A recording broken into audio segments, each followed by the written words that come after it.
Hey everybody, good morning. So my name is Andrew Young and I wanted to take a few minutes this morning to talk about a show I went to last night at Jiffy Lube Live in Bristow, Virginia. This was Shinedown and Godsmack's 2018 co-headlining summer tour. So just a little background on this tour. So this was my 5th time seeing Shinedown. I've seen them in 2012 on the Uproar tour with Godsmack, in 2013 on the Carnival of Madness tour with Papa Roach, in 2016 with Hailstorm on the Carnival of Madness tour, earlier this year with Five Finger Death Punch, and then I saw them last night.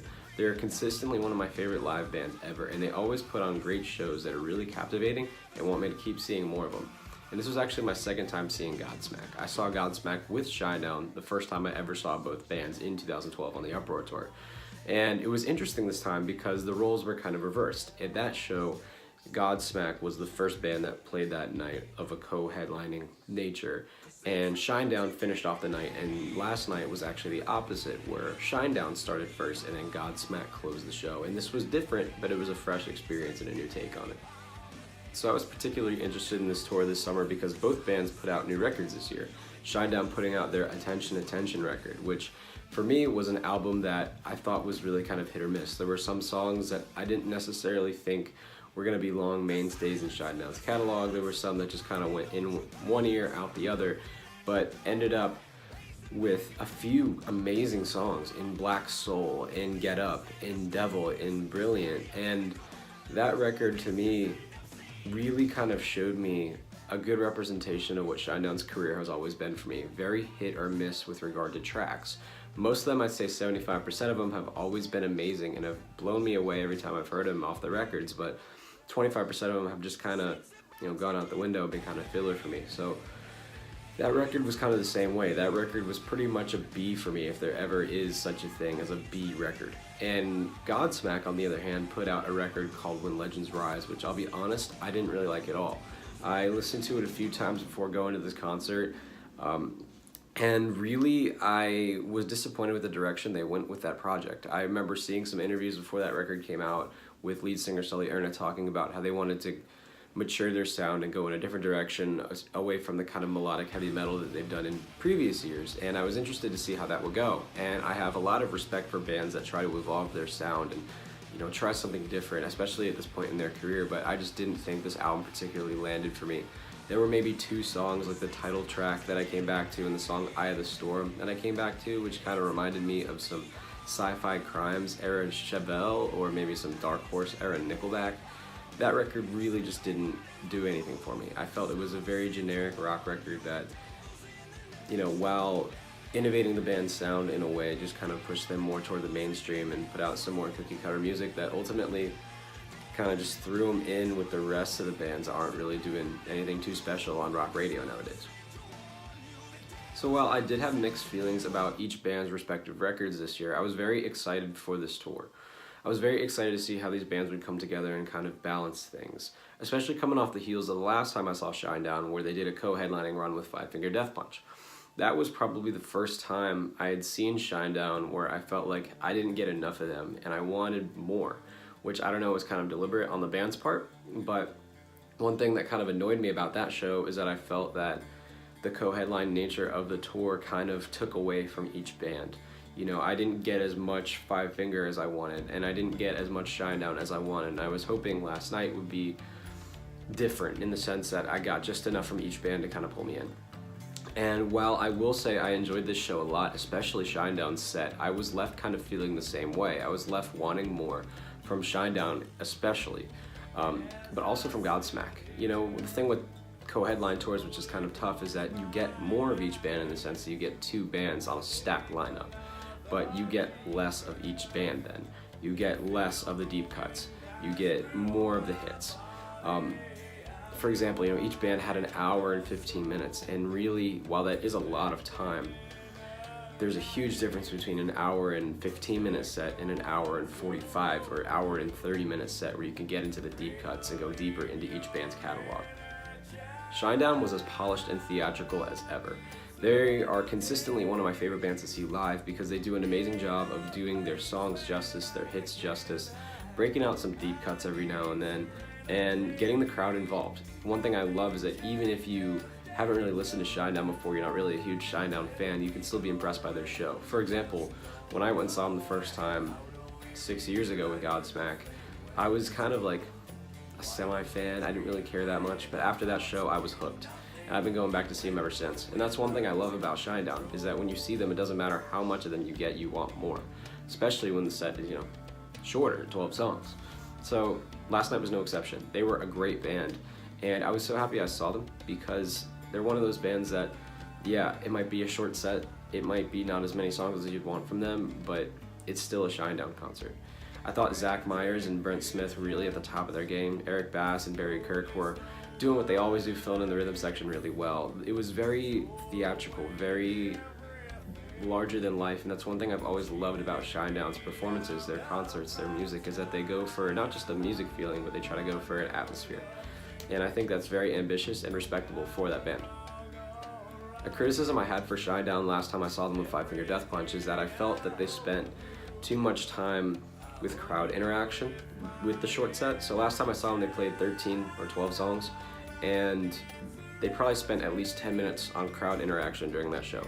Between Brent Smith running out into the audience before enemies to, convince the crowd for 5 minutes to jump, stuff like that. I just thought they wasted a lot of time on stage they could have used to play other songs and, give people more of a bang for their buck. But last night, it seemed like they were more dialed in, they were more balanced, which I thought was great.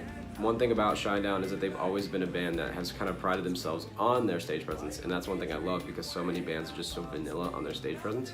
They came out, they got everybody involved, but they didn't waste a whole lot of time, which I respected a lot, and I'm glad they kind of fixed that up, because while Shinedown is always great live, they do have a tendency to kind of ramble on a little bit between songs. So I'm glad that they kind of dialed that in and gave us more of the music. For me, Shinedown is one of those bands that's a rarity. They're one of those bands you'll pay $20 a ticket to go see one of the best concerts you'll ever see. And for that reason, I will always continue to go back and see them. They're one of my favorite live bands ever, just between the sound, the atmosphere, the overall theatrics, the appearance of everything. They've always done a really great job putting on these shows that are larger than life. And for that reason, I will always go back and see them. Despite my small gripes about, not having them enough, or not getting enough songs from them, or, them being on a co-headline bill.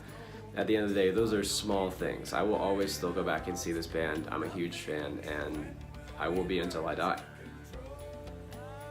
So as I said a second ago, when I saw Shinedown and Godsmack on the Uproar tour a few years ago, one thing that was different was that the roles were reversed. It was a co-headline tour, pretty much, but Godsmack played first, Shinedown played second, closed the night. Last night was the total opposite.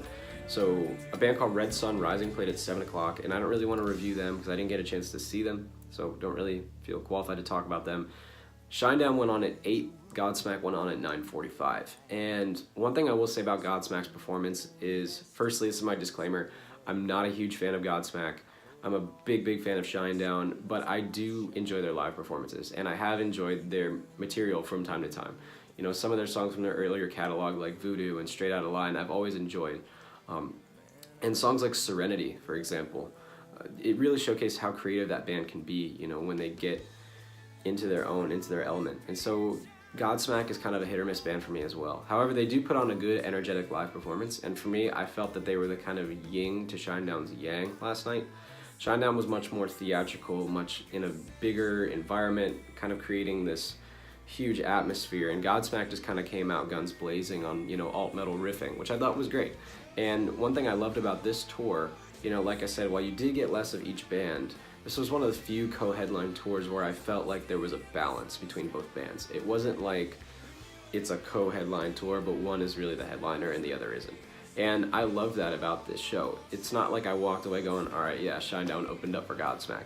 It wasn't like that at all. As a matter of fact, it was really nice to see a balance between both bands. They were so different sonically, thematically, that I felt that they complemented each other very well. And they both dominated the crowd the same way, and that was really great to see.